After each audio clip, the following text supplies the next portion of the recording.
നമസ്കാരം.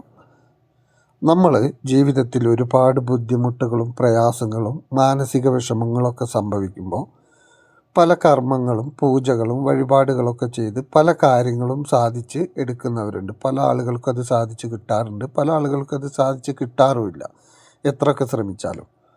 അപ്പോൾ അങ്ങനെ പല കർമ്മങ്ങൾ ചെയ്തിട്ട് ഈ കാര്യങ്ങൾ സാധിച്ചെടുക്കുന്നതിൽ വല്ല ദോഷമുണ്ടോ? ഭാവിയിൽ അത് സ്വയം തിരിച്ചു വരുമോ, അല്ലെങ്കിൽ സ്വയം അതിൻ്റെ ബുദ്ധിമുട്ടുകൾ കുടുംബത്തേക്കോ അല്ലെങ്കിൽ അവനവനിലേക്കോ തിരിച്ചെത്തുമോ, മറ്റ് പ്രശ്നങ്ങൾ എന്തെങ്കിലും ഉണ്ടാവുമോ എന്നുള്ളതിനെക്കുറിച്ചാണ് ഇന്ന് പറയുന്നത്.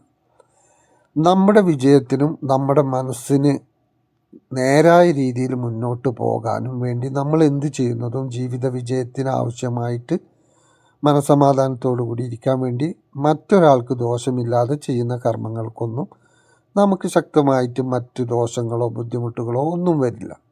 കാരണം അത് നമ്മുടെ ജീവിത വിജയം, ജീവിതം എങ്ങനെ മുന്നോട്ട് കൊണ്ടുപോകണം, അതിനൊരു തടസ്സമായി നമുക്ക് പല കാര്യങ്ങളും വരുമ്പോൾ അത് മറ്റുള്ളവർക്ക് ശല്യമില്ലാതെ നമ്മളതിനെ നീക്കം ചെയ്ത് മുന്നോട്ട് പോകാൻ മാത്രം ചെയ്യുമ്പോഴാണ് അങ്ങനെ വേറെ പ്രശ്നങ്ങളൊന്നും സംഭവിക്കാതിരിക്കുന്നത്. അതല്ലാതെ തിരിച്ചടികളും മറ്റുള്ള കാര്യങ്ങളും വരുന്നത് മറ്റുള്ള ആളുകളെ നശിപ്പിക്കാനോ അല്ലെങ്കിൽ മറ്റുള്ളവർ നശിച്ചു കാണാനും അവർക്ക് ബുദ്ധിമുട്ടേൽക്കാനും അങ്ങനെയുള്ള കാര്യങ്ങൾ, അവരോടുള്ള അസൂയ, അതല്ലെങ്കിൽ മറ്റുള്ള വ്യക്തി വൈരാഗ്യം, അങ്ങനെയുള്ള കാര്യങ്ങൾക്ക് വേണ്ടി നമ്മളൊരു വ്യക്തിക്ക് ചെയ്യുമ്പോൾ അത് ആ വ്യക്തിക്ക് അപ്പോഴത് ഫലിക്കുമെങ്കിലും പിന്നീട് അത് കുറേ കഴിഞ്ഞാൽ തിരിച്ച് ഈ വ്യക്തിയിലേക്ക് തന്നെ അതുപോലത്തെ കാര്യങ്ങൾ സംഭവിക്കാൻ സാധ്യത കൂടുതലാണ്. സംഭവിക്കുമെന്ന് കൃത്യമായിട്ട് പറയാൻ കഴിയില്ല, പക്ഷേ അത് സംഭവിക്കാനുള്ള സാധ്യത ഉണ്ട്. അത് കുറച്ച് കാലം കഴിഞ്ഞിട്ടാവും ചിലപ്പോൾ അത് തിരിച്ച് കിട്ടുന്നത്. അത് നമ്മൾ ആ ചെയ്ത സമയത്ത് ആ വ്യക്തിക്ക് ചിലപ്പോൾ സംഭവിക്കും.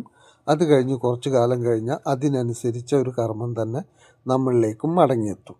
അധികവും മാനസിക സംഘർഷങ്ങളിലും നമ്മുടെ ജീവിതം മെച്ചപ്പെടുത്താൻ വേണ്ടിയിട്ടും ചെയ്യുന്ന കാര്യങ്ങൾ നമുക്ക് ധൈര്യമായിട്ട് ചെയ്യാം. അത് ചിലപ്പോൾ സ്നേഹിക്കുന്നവർ വിട്ടുപിരിഞ്ഞു പോയവർ തിരിച്ച് ഒന്നിച്ച് നല്ല രീതിയിലാവാൻ, മറ്റേ വ്യക്തിക്ക് ദോഷമില്ലാത്ത രീതിയിലാണെങ്കിൽ തിരിച്ചു വരാനും, അതുപോലെ തന്നെ നമ്മുടെ സാമ്പത്തിക അഭിവൃദ്ധി, ജോലിയിൽ ഉയർച്ച, അതുപോലെ തന്നെ ശാരീരിക മാനസിക അസ്വസ്ഥതകൾ മാറിക്കിട്ടാൻ, അങ്ങനെയുള്ള കാര്യങ്ങളൊക്കെ ചെയ്താൽ അതിന് മറ്റ് ദോഷങ്ങളോ കുഴപ്പങ്ങളോ ഒന്നുമില്ല.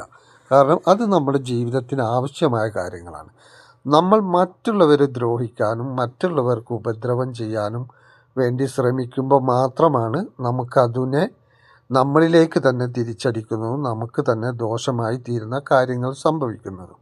പിന്നെ പല ആളുകൾക്ക് എന്ത് ചെയ്താലും ഒരു കാര്യം വിജയിക്കാൻ പാടാണ്. അത് നെഗറ്റീവ് എനർജി തടസ്സങ്ങൾ നിലനിൽക്കുന്നതുകൊണ്ടാണ്.